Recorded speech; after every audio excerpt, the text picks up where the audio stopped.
Hello दोस्तों, आज की कहानी है तलाक लिए बिना पति पत्नी अलग हो गए। दोस्तों, अब हर सप्ताह सोमवार, बुधवार, शनिवार आपसे मिलेंगे एक नई कहानी के साथ सुबह 11:30 बजे।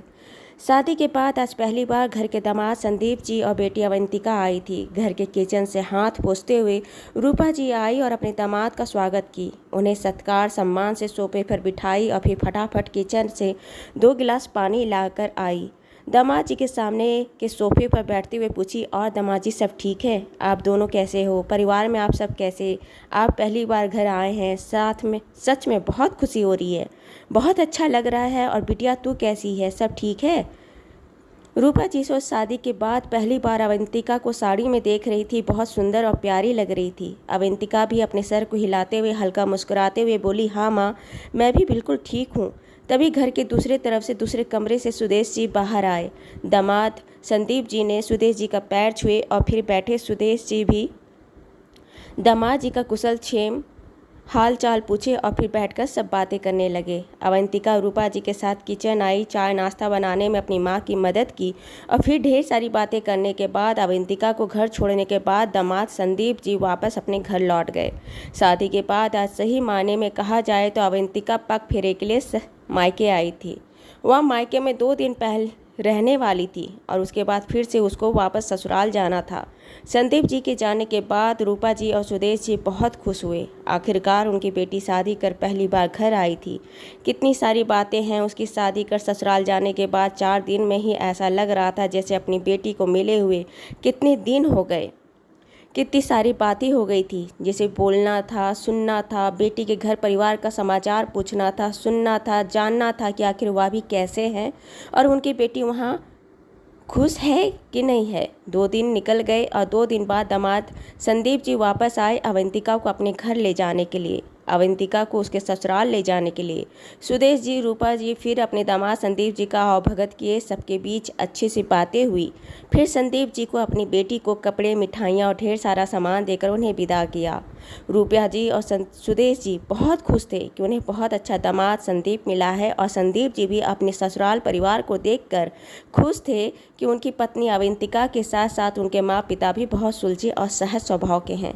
इसी तरह उनका 2 साल निकल गया। इन 2 सालों में संदीप जी कुछ नहीं तो 2, 3, 4 बार अवंतिका के घर मतलब उनके ससुराल आए थे और हर बार उन्हें यही प्यार, यही सम्मान और वही अपनापन मिलता था।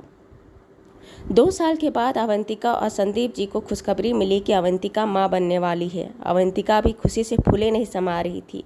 अवंतिका से कहीं ज़्यादा खुशी, दुगना उत्साह से पागल हुए जा रहा था वह था संदीप। दोनों अपने घर परिवार में अपने करीबियों को बताए और फिर उसके बाद ससुराल में भी कॉल करके संदीप जी ने अपने सास ससुर को बताए कि अवंतिका माँ बनने वाली है।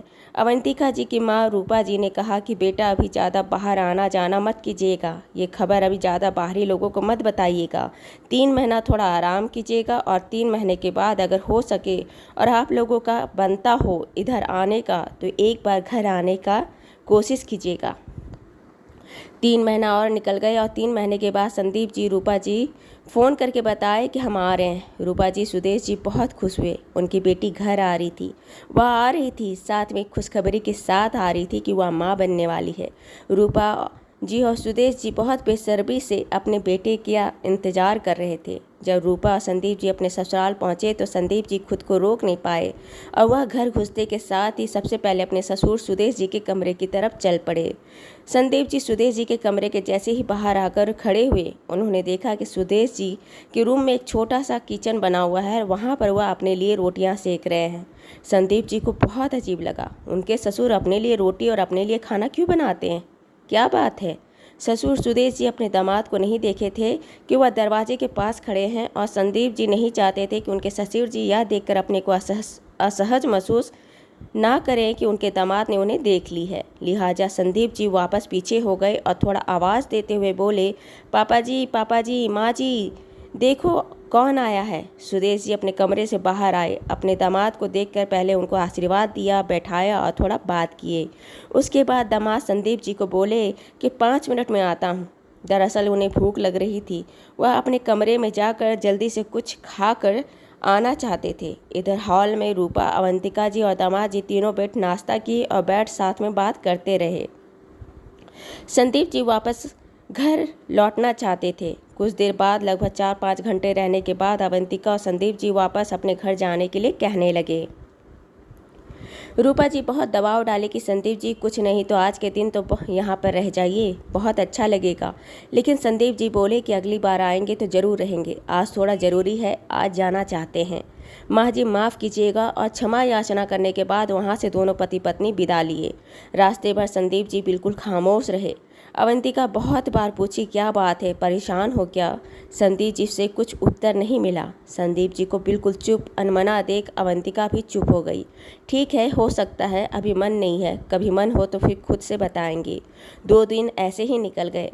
संदीप जी अगर सच कहे तो खुद में कसमकश में थे कि या पूछे या ना पूछे, लेकिन उनके मन में इतनी व्यग्रता थी कि वह जानना चाहते थे कि आखिर एक घर में ही रहकर सास ससुर जी अलग क्यों हैं। अलग है तो ठीक है, पर किचन भी क्यों अलग है? अपना खाना वह दोनों अलग अलग बनाते हैं। अलग बनाते हैं तो क्यों बनाते हैं? वह जाने कितने बेसब्र थे कि वह खुद को रोक नहीं सके और उन्होंने तीसरे दिन अवंतिका से पूछे, मैं तुमसे कुछ पूछना चाहता हूँ।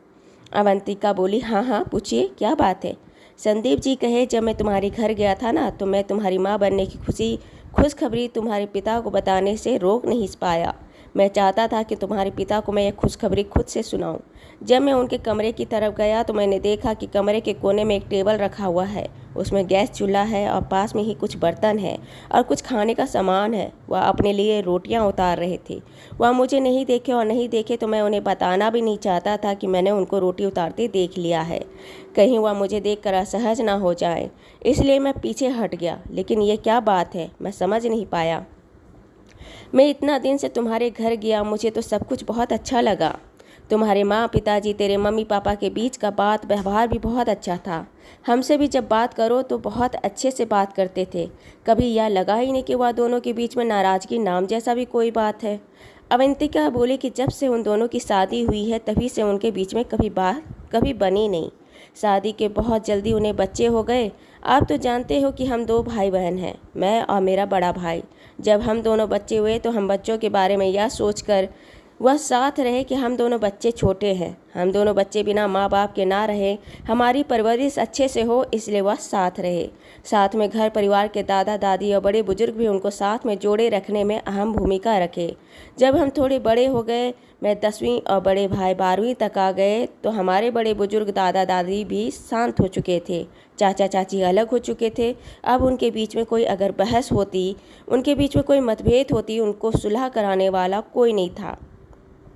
उनके बीच के मतभेद बढ़ते जा रहे थे। ऐसा हो रहा था जैसे वह कभी साथ रह ही नहीं सकते, बस या तो तलाक लो और अलग हो जाओ। हमारे घर के पड़ोस में ऐसे ही पड़ोसी पति पत्नी रहते थे। वह आपस में तलाक ले चुके थे। वह तलाक तो बहुत पहले ले चुके थे और आपस में अपने बच्चों का भी बंटवारा कर लिया था। लड़की माँ के पास थी और लड़का पिता के पास। जब लड़की बड़ी हो गई और उसकी शादी की बात होने लगी, उसकी शादी की बात जहाँ कहीं भी होती, हर जगह पर यह बात का बड़ा बतंगड़ बनता कि उनके माँ बाप के बीच में तलाक हो चुका है। तलाक क्यों हुआ है, क्यों नहीं हुआ है, क्या बात हुआ होगा, माँ का चरित्र कैसा है, बाप पिया करता था क्या, शराबी था क्या, मारपीट करता था क्या, 1000 बातें होती थी। जितनी तकलीफ, जितनी लड़ाई, जितना मतभेद उन पति पत्नी के बीच में नहीं था, उतनी तरह की कवाली या उतना तरह का अंदाज़ा लोग लगाते। उन्हें उनकी बेटी की शादी करने में इस बात का बहुत तकलीफ़ हुआ। हर जगह पर उनके पति पत्नी, उनके माँ पिता के तलाक का वजह पूछा जाता और कहीं कहीं तो यह भी कहे जाते कि जो लड़की अपने घर में खुद अपने माँ बाप का तलाक देखा हो, वह अपने यहाँ आकर शादी का महत्व क्या जाने, वह हमारी बेटी से क्या रिश्ता निभाएगी। जब यह बात मेरे माँ पिता ने सुना तो एक बात का बहुत बड़ा धक्का लगा। उन्होंने आपस में एक दिन बैठ बात किया कि कल हम दोनों के बीच में कितना भी मतभेद हो, कोई भी बात हो, लेकिन उसका असर कभी हमारे बच्चों पर नहीं पड़ना चाहिए। जब इतना दिन हम साथ निकाले हैं कि हम बस अलग होना चाहते हैं। पिताजी बोले, तलाक लेने के बाद मैं तो किसी के साथ शादी नहीं करना चाहता। फिर उन्होंने मेरी माँ से पूछा, क्या तुम दूसरा शादी करना चाहती हो? मेरी माँ ने भी इनकार कर दिया। वह दोनों बोले कि जब हम किसी और से शादी करना नहीं चाहते, बस हम सिर्फ साथ में रह नहीं सकते, तो हम एक घर में भी अलग हो सकते हैं। क्या ज़रूरी है तलाक लेना? हम तलाक लेना चाहते हैं या अलग होना अलग होना चाहते हैं तो ये हमारा निजी मामला है। इसमें समाज के सामने तमाशा बनाने या अपने बच्चों को समाज के सामने बेइज्जत करने या उन्हें अपमानित महसूस कराने का क्या मतलब। उन्होंने फिर एक साझा फैसला लिया। उन्होंने एक घर में ही 2 हिस्से किए। एक हिस्से में माँ आ गई और एक हिस्से में पिता चले गए। वो अपना खाना अलग बनाते, अपना रहन सहन अलग करते, उठना बैठना सब अलग होता और उन दोनों के बीच में ऐसा कभी कोई बातचीत भी नहीं होता। लेकिन जब मेरी शादी की बात हुई या हमारे बड़े भाई की शादी की बात हो रही थी तो यह दोनों साथ साथ जाते। हमारी शादी किसी रिश्ते का साथ में बैठकर बात करते और साथ में यह भी कि वह उनके बच्चे के लिए सही है कि नहीं है। उन्होंने कभी बाहर में यह बात का एहसास नहीं होने दिया। यहाँ तक कि हमारे पड़ोसियों को भी इस बात का एहसास नहीं था कि हमारे माँ पिता अलग हैं। वह एक ही घर में रहते हुए भी अलग है और इस बात का बहुत अच्छा असर हम बच्चों पर पड़ा। हम अपनी माँ बाप की बातों को समझ रहे थे, उनके बीच के मतभेद को समझ रहे थे, क्योंकि हम बचपन से उनके बीच में होने वाले झगड़े को देख रहे थे। अपने बड़े बुजुर्गों, दादा दादी और चाचा चाची को उसको सलाह कराते देख रहे थे। तो जब यह अलग हुए तो हमें बुरा नहीं लगा। हमें लगा कि वो अपने मन की मर्जी और अपनी खुशी चुन रहे हैं, तो क्या गलत है। लेकिन उन्होंने हम बच्चों के भी खुशी चुनते हुए एक ही घर में बिना तलाक लिए अलग अलग हो गए। संदीप जी, यह बात भी बहुत बड़ी बात है कि पति पत्नी के बीच में बात नहीं जमा, उनके रिश्ते में बनाव नहीं था। वह तलाक लेकर अलग हो सकते थे, लेकिन वह अपने बच्चों का सिर्फ सोचकर बिना तलाक लिए हुए एक ही घर में अलग अलग रहने का विचार किए। हमारी शादी के 2 साल बाद तक अगर आप गलती से अपने ससुर जी के कमरे की तरफ नहीं जाते तो शायद आज भी आपको यह पता नहीं चलता कि आपकी सास और ससुर दोनों एक ही घर में अलग अलग रहते हैं बिना तलाक लिए। ऐसे रिश्ता निभाना भी बहुत मुश्किल है। संदीप जी को बहुत खुशी थी और साथ में गर्व भी था कि अपने सास ससुर पर कि उन्होंने अपनी आपसी मतभेद को भी किनारे रखते हुए इतना बड़ा फैसला लिया और उसे साथ में निभाया भी। दोस्तों, ये कहानी आपको अच्छी लगी हो तो इसे लाइक करें, शेयर करें, सब्सक्राइब करें और मिलते हैं एक नई कहानी के साथ एक छोटे से ब्रेक के बाद। धन्यवाद।